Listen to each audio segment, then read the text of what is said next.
Does anybody enjoy looking in the mirror? Have you ever rolled out of bed, maybe you didn't get enough sleep, go to the bathroom and you turn on the fluorescent lights and you're like, I have. I'm the only one, I guess. All right, no one else wants to admit it. It feels the same way as hearing your voice on a recording, and you're like, that's what I sound like? There's not a lot of dangers in my job. Occupational hazards in ministry are pretty low, but one of the occupational hazards is frequently hearing your own voice on a recording, and you're like, oh, goodness, that's what I sound like?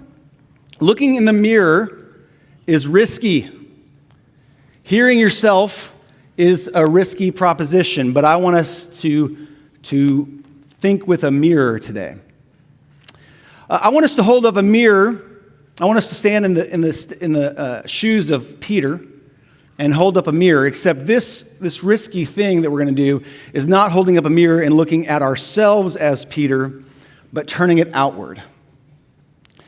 Theologians, biblical scholars, textual scholars will sometimes take a letter in the New Testament and realizing that this is correspondence, that even though the letter we have from 1 Peter is the first letter we have, it may not have been the first letter in the correspondence, it's just the first one that we have. And so these biblical scholars, these textual scholars, they will say, what's the mirror reading of this text? And it's risky. It's risky because though we can be relatively informed and we can make some good guesses, we don't know what we don't know. And so we're going to hold up a mirror to 1 Peter here, stand in the shoes of 1 Peter, and see if maybe we can come up with what the ancient first century baby Christians of Asia Minor were wondering about. If they wrote Peter, or if they sent somebody with questions to Peter, and if this is a response to those, what were they wondering about? I think, this is risky, I think it was something like this. Peter, you have taken a lot of slack for your faith in Jesus. You, a leader in the Jewish community, have stepped out in boldness and said things like, we should honor our Gentile brothers and sisters. And even calling the Gentiles our brothers and sisters and eating with them is against parts of the Torah. But God is doing a new thing. Through Jesus, God is doing a new thing, and we should not only become multiracial, multi-ethnic, but we should make space in our religion for people who are different than us, even though I myself was taught and you were taught that that is against the law. That's pretty bold. And so, the baby Christians of Asia Minor say, hey, Peter, you're pretty good so far at surviving this risky putting yourself out there stuff. Most of them are Gentiles. Most of them are the very people that Peter has made space for in this Jewish religion that is becoming Christianity. And they say, we're not being treated so good. It's kind of getting rough here. We have sworn off the family gods, Zeus, Herod. We've sworn off story of civil religion, and we have accepted Jesus as Lord. And that's a problem because on every coin it says Caesar is Lord. And we have stopped working on the Sabbath. And some of us are enslaved people. And this is a problem. So Peter, you've been talking about hope. and freedom and an inheritance that will last forever, and an imperishable inheritance, how should we treat people when they treat us poorly? Because though, Peter, you say, I am free, though you say, I am an inheritor of an impossible hope, I am still an enslaved person, or I am still a woman who is treated miserably by her husband, and I have no civic rights to stop him. So what do we do? How is this good news for us? I think that might be the mirror reading here. I think that's maybe the questions they're asking. And so far, I'm not going to actually ask this question because then I might be asking you to lie to me, but I don't know if you're enjoying 1 Peter as much as I've been enjoying 1 Peter, but I've been really enjoying it so far. The first chapter and 7, 13, 12 verses of chapter 2 are inspiring and beautiful. This idea that being hopeful in God is what makes us holy. Not white-knuckling life, not just trying to be better, but this grace that being hopeful in God's promises over time makes us holy and different. That's beautiful. I got to warn you, some verses are coming up, not today, but next week, some verses are coming up I'm a little nervous about. Peter is going to tell enslaved people how they should treat their masters. Peter is going to tell women how they should treat their husbands who seem to be what we would call abusive. And these texts coming up, not today, but soon, these texts coming up have been the texts that in the history of this country, slave owners have used to justify owning people. And husbands have used to justify being hate-filled and abusive to their wives. And this text today, is the crux. If we understand the text that Brooklyn read so well earlier, poorly, we will think that Peter is becoming different than what he's written the first chapter. We'll think that he's not being consistent. But if we understand them well, if we slow down, that's what I hope to do today. If we slow down and understand these verses well, we will realize he is being consistent. And that the person who would have the ancient baby Christians of Asia Minor proclaim Jesus as Lord and not Caesar in chapter 1 is saying the same things in chapter 2, 3, 4, and 5. That he's intelligent enough to make a consistent message and to not just shift midway through. We'll understand that. So today, I want us to track this argument. I want us to track what he's telling us to do. And I want to remind us of this paradigm. You may have forgotten, but there's this paradigm that I find very helpful for understanding how Christians appear, show up, behave in culture. So there's this really smart guy named Reinhold Niebuhr, and out of the World War I and out of World War II, he wrote this very influential theological book called Christ in Culture. And there's basically three paradigms, three options. There is Christ with culture.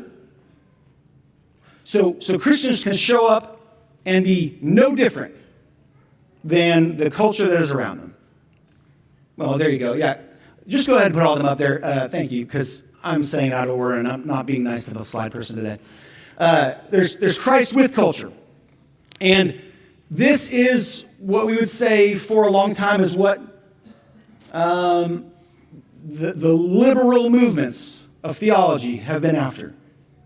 Over time, they have so aligned with culture that there is no great difference. And in some ways, that might be attractive because the church is not offensive. And we don't bother people. And the church has made some mistakes. We got to own that. There's a part of Christ with culture that is peaceful. I would also argue it does not have good news to share. If it is so like our culture that there is no difference between those who would say Jesus is Lord and those who would say Caesar is Lord, then we have no gospel. Because Caesar can't save us. The other part of this page, the other option would be Christ against culture. This is the kind of church that would be not afraid of being offensive. That would be so in your face with differences that if anybody is offended or hurt by the truth we proclaim, well, then they just don't understand the gospel. And this is how churches find themselves protesting at funerals. Because they are so convinced that they are to be against every part of humanity, that they have no moral problem with being offensive. Offensive is almost the goal.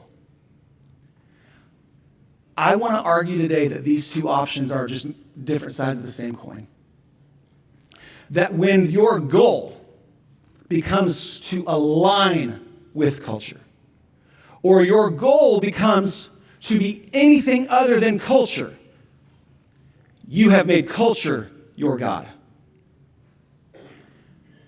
To work every part of my fiber and energy and decisions to be opposite of something is ironically and unconsciously to make that the thing I serve. And so to be a church that just sees culture as the objective, either to be just like it or to be just unlike it, either way, we have found ourselves serving Caesar. The third option is Christ transformer of culture. To neither reject or accept it, but to realize that we serve one who wants to come and redeem every fiber of creation. And that God is good enough to see us as worthy as participating in that mission. So I want us to track this argument he has today. So my way of doing this today is going to be a very kind of wooden, literal translation. Part of the problem with so misunderstood 1 Peter is that these verses are a little hard to translate. So I'm just going to walk through them. Verse 13, submit yourselves for the Lord's sake to every human institution, whether to a king as one in authority. Submit yourselves for the Lord's sake to every human institution, whether to a king as one in authority. That's a weird way to say that. What I think Peter is saying is not that the king should be your authority, but it's almost a mental exercise, as though the king were the one who actually has authority. We all know he's not. We all know Caesar doesn't really have authority over you, but submit yourself to the ruler to a king as one in authority. Those who believe that Jesus of Nazareth has risen from the dead, and that the God of the universe who created everything that we've ever known or seen or smelled or tasted, that God loved Jesus so much that God conquered death and rose him from the dead, we can't go backwards. We can't go back in time and say now, well, there's other authorities. When Jesus conquered death and when we proclaim that, that is the authority once and for all, the King of Kings, the Lord of Lords. And so Peter is not going back on what he said. He is not saying, have another authority, but to submit to the king as though they were in authority. Why? Verse 14, for the Lord's sake. Why are we being submissive to an emperor, to a ruler that is not God? for God's sake who we do serve. For the Lord's sake. Whether to governors as one sent by him for punishment, or evildoers and the praise of those who do right. Again, it's submit to these other rulers that are underneath the emperor as though they were sent by God to merit out justice. That is not the same thing as saying, this is a very important distinction. It is not the same thing as saying God chooses the rulers over you. It is not the same thing as saying that God always approves of what those rulers do. In fact, it is just more of the same. Act as though, behave as though they are actually meriting out justice. Although we know that they can't do that because they don't work for the good God. They don't work for the good king. They work for themselves, and they will keep human power. Why should we do this? Again, we do this for the Lord's sake. Verse 15, this is the will of God, that by doing right you may silence the foolish ignorance of humans. This is the secret to understanding Peter's consistency. Peter believes that the Christians of Asia Minor could become such good forces in their corrupt culture that even evil, corrupt rulers would look at their behavior and say, I think we might be missing something. I think they might be living better lives once they've rejected this civil religion. I think what Peter is asking them to do is be disruptive in the most loving way possible. To be transformative in their culture by being so good.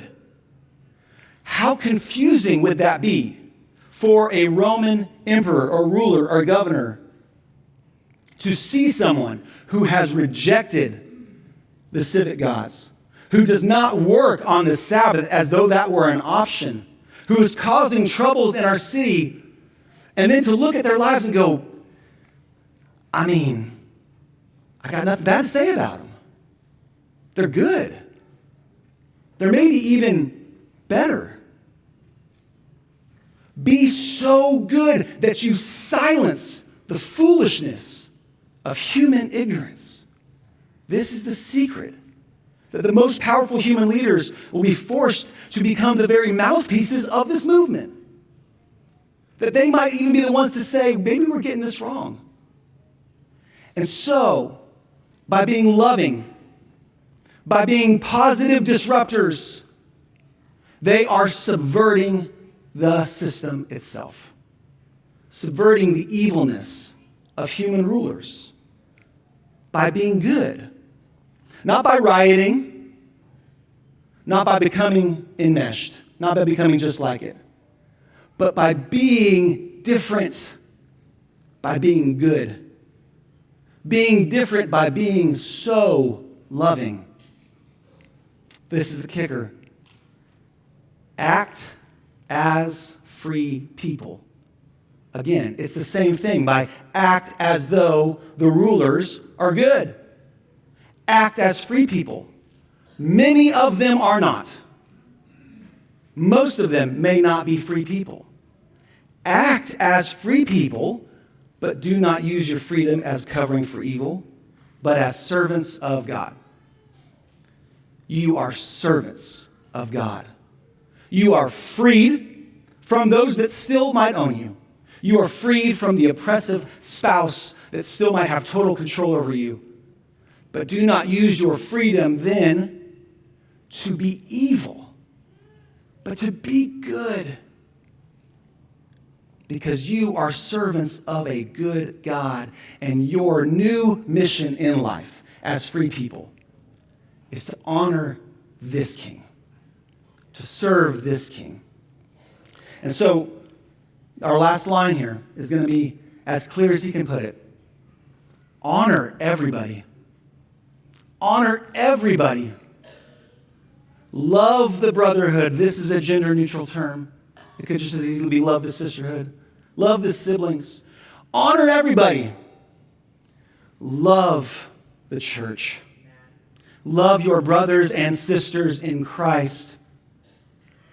Honor the king. Fear God. But don't get those two twisted. Don't get those two backwards. The church is not the people that honor God and fear the king. And that is going to take an exercise in mental discipline. We're going to have to gird up the loins of our minds to choose hope, to act as free people, to be liberated from the fear of what it has come to mean to serve our civil religion, to step out as different, to be disruptive of the corrupt systems in which we find ourselves, to subvert power by being good, by being loving, to convince the ignorance of anyone around us that those who say Jesus is Lord and Caesar is not live attractive lives. Not because we're more wealthy, not because we take more vacations, but because we have a brotherhood, a sisterhood that loves us. And in a time in the world when loneliness and depression and isolation has never been higher, people in the church can tell you about love, can tell you about real community. Because we serve God. Because our lives are rich because of our service of God. And so silence the foolishness of those around us, to act as though they're over us, to be the best citizens. Why? So that we can get praise from the emperor? No, because it's the will of God. Amen. That we would be so good that those who do not know God would say, I want that. And so, today I want to call you to subversive acts. Loving subversive acts. Today we have a baptism. I'm going to go ahead and cue you guys up. You can head back there. We didn't plan this, but it's perfect. There is not a more subversive act than a baptism. A baptism says, my life, my future, my possessions belong to King Jesus and no one else. Eliana Light has decided to put on Jesus in baptism today. And I am not just filibustering for time. I'm not. I'm going to ask you to remember your baptism. Remember the day you said, I belong to King Jesus. This system can take my money. They can reinstitute the draft and take my body. They can take the body of our children. But they cannot take my love. They cannot take my fear, because my fear and my love belong to King Jesus, and I serve King Jesus. I am free. Remember your baptism. But do not use your freedom as a way to practice evil this week. Instead, how can this week you commit acts of loving disruption? How can you be so good in your context that those around you go, I never thought that being a Christian was a good idea, but I want what you have. We are to be a people of prophecy, a nation of priests. We are to exist in this physical place at this time to show our neighbors that they too can have hope. They can have the hope that we have. And so we will commit acts of loving disruption because they rely on us to. They will not know the love of God otherwise. So this week, Let's remember our baptism, the most subversive act of all. Let's commit to committing more loving disruptions.